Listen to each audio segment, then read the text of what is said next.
பிரியமானவர்களே, எப்படி இருக்கிறீங்க? நல்லா இருக்கீங்களா? சந்தோஷமா இருக்கிறீங்களா? ஏதோ ஒரு காரியம் உங்களுடைய மனதை பாதிக்குது, வெளியே சொல்ல முடியல, மனசுக்குள்ள அழைத்துக்கிட்டே இருக்குது. அதனால நீங்க சோகத்தோடு இருக்கிறீங்களா? ஆண்டவர் இயேசு உங்களை பார்த்து பேசுறார். என் மகனே, என் மகளே, பயப்படாத. உன்னுடைய சுக வாழ்வு சீக்கிரத்திலே துளிர்க்கும். உன்னுடைய வாழ்க்கை செழிப்பா இருக்கும், துளிர்க்கும் என்று ஆண்டவர் சொல்றார். ஒரு சமயம் ஒரு சகோதரி ஜெபிக்க வந்திருந்தாங்க. அவங்க அம்மாவும் வந்திருந்தாங்க, கிறிஸ்தவர் அல்லாதவங்க. மகளுக்காக ஜெபிக்கணும் அப்படின்னு சொன்னா, அந்த மகளை பார்த்தா வேலை செய்யறாங்க, சம்பாதிக்கிறாங்க, தாய்க்கு, தன் தகப்பனு, குடும்பத்துக்கு ஒரு பிரயோஜனமா இருக்கிறாங்க. ஆனா அவங்க வாழ்க்கையில ஒரு ஆசீர்வாதம் இல்லை. என்ன ஆசீர்வாதம் இல்லை? 38 வயசு ஆகி போச்சு, கல்யாணம் ஆகல, ஒரு காரியம் வாய்க்கல. அந்த தாய்க்கு ரொம்ப துக்க சோக முகமா இருக்கிறாங்க. அவங்க சொன்னாங்க, எங்க அப்பாவே சொல்றாங்க, உன் வாழ்க்கை அவ்வளவுதான், நீ ஒரு ஆசீர்வாதம் இல்லாதவ, உன் பிறந்த நேரமே சரி கிடையாது, உன்னுடைய ஜாதகத்தெல்லாம் பார்த்தா நீ வாழ்ந்திருக்க வழியே கிடையாது, இவ்வளவுதான் உன் வாழ்க்கைன்னு சொல்லி. அதனால இந்த மகளுக்கு ஒரு விரக்தி என்னன்னா, இனிமே அவ்வளவுதான், அம்மா தான் சொல்றாங்க, அங்கிள் வயசு 38 ஆகி போச்சு, இனிமே கல்யாணம் ஆகி இனிமே குழந்தை பிறக்கிற வாய்ப்பு அதெல்லாம் இல்லை. அதனால நான் சாகு வரைக்கும் இது எங்கள் அப்பா அம்மாவுக்கு துணையா நான் இருந்துட்டு போறேன். இன்னி தாய்க்கு அப்படி இல்லை, மகளுடைய வாழ்க்கை ஆசீர்வாதமா இருக்கணும், எங்களுக்காக கஷ்டப்பட்டு இவ்வளவு நாள் உழைச்சிட்டு அவளுக்கு ஒரு வாழ்க்கை அமையணும்ல அப்படின்னு சொன்னா வாய்ப்பே இல்லை. இனிமே யாரு எனக்கு திருமணம் செய்து கொள்ளுவா? அதுக்கான வாய்ப்பே இல்லை. அப்போ ஆண்டவருடைய வசனம் சொல்லுகிறது, உன் சுக வாழ்வு சீக்கிரத்திலே துளிர்க்கும்.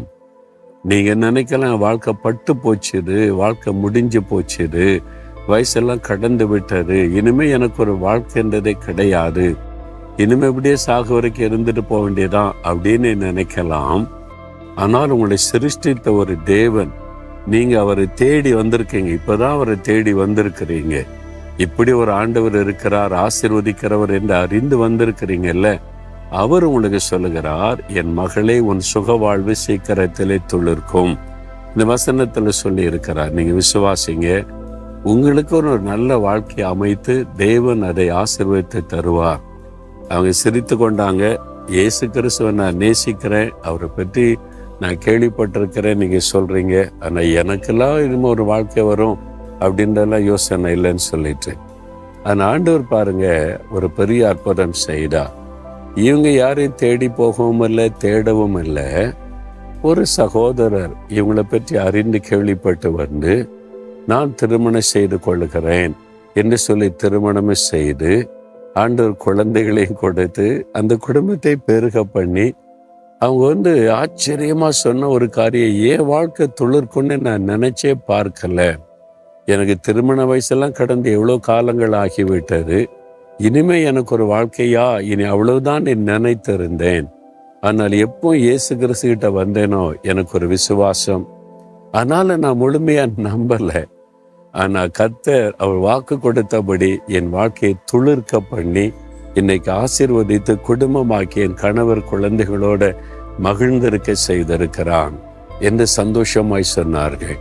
எனக்கு அருமையான மகளே, மகனே, உன்னை பார்த்து தான் இன்றைக்கு ஆண்டு சொல்லுகிறார், என் பிள்ளைகளே, உன்னுடைய சுக வாழ்வு சீக்கிரத்திலே துளிர்க்கும். பிந்தி விட்டது, முடிந்து விட்டது, இனி அவ்வளவுதான், இனி துளிர்க்காது, பட்டு போச்சுது அப்படின்னு நினைக்கிறீங்களா? துளிர்க்கும். இயேசு கிறிஸ்து ஆசீர்வதித்தா பட்ட மரமும் துளிர்க்கும், காய்ந்து போன மரமும் துளிர்த்து கனி கொடுக்கும். அவராலே முடியும். உங்க வாழ்க்கை துளிர்க்கும், நீங்கள் ஆசீர்வதிக்கப்படுவீங்க, செழிப்பை காண்பீங்க, நீ ஆண்டவர் வாக்கு கொடுக்கிறார். அதுக்குத்தான் அவர் சிலுவைக்கு போனா, சிலுவை மரத்துல தன்னை பலியாய் கொடுத்தார், நம்மை வாழ்ந்திருக்க செய்ய, நம்முடைய வாழ்க்கையை செழித்திருக்க பண்ண தன்னை பலியாய் கொடுத்தாரே. அவ்வளவாய் நேசித்த ஆண்டவர் உங்களுக்கு அற்புதம் செய்ய மாட்டாரா? ஏன் சோர்ந்து போயிட்டீங்க? ஏன் விரக்தி ஆயிட்டீங்க? என்னுடைய நேரம் சரியில்லை, ஜாதகம் சரியில்லை, என் வாழ்க்கை முடிஞ்சு போச்சு நினைக்காதங்க. உங்களுக்கு ஒரு சுக வாழ்வு இருக்கிறது. இனிமேதான் நீங்க வாழ்ந்திருக்க போறீங்க. கல்வாரி சிலுவையில உங்களுக்காய் மரித்து உயிர்த்தெழுந்த இயேசு சொல்லுகிறார், என் மகனே, என் மகளே, உன் சுக வாழ்வு சீக்கிரத்தில் துளிர்க்கும். இன்றைக்கு அதை விசுவாசித்து பிடித்து, உங்க வயசை பார்க்காதங்க, சூழ்நிலை பார்க்காதங்க, சாதகம் சொல்லுது, நாட்கள் சொல்லுது, பிறந்த தேதி சொல்லுது, எதையும் பார்க்காதங்க. இயேசுவின் வார்த்தை விசுவாசிங்க, உங்களுடைய வாழ்க்கை ஆசீர்வாதமாய் இருக்கும். தகப்பனே, இந்த மகன், இந்த மகள் சோர்ந்து போய் கலங்கி போய் இனி அவ்வளவுதான், என் வாழ்க்கை பட்டு போயிற்று, இன்னி துளிர்க்க வாய்ப்பில்லைன்னு நினைக்கிறாங்களே, இவங்க சுகவாழ்வு துளிர்க்கணும். இயேசு கிறிஸ்துவின் நாமத்தில் சீக்கிரத்தில் இந்த அற்புதம் நடக்கணும். அவனுடைய வாழ்க்கை ஆசீர்வதிக்கப்பட்டு செழிப்பாகி அநேகருக்கு ஆசீர்வாதமாய் இருக்கும்படி ஆசீர்வதியும். இயேசுவின் நாமத்தில் ஜெபிக்கிறோம் பிதாவே, ஆமேன்.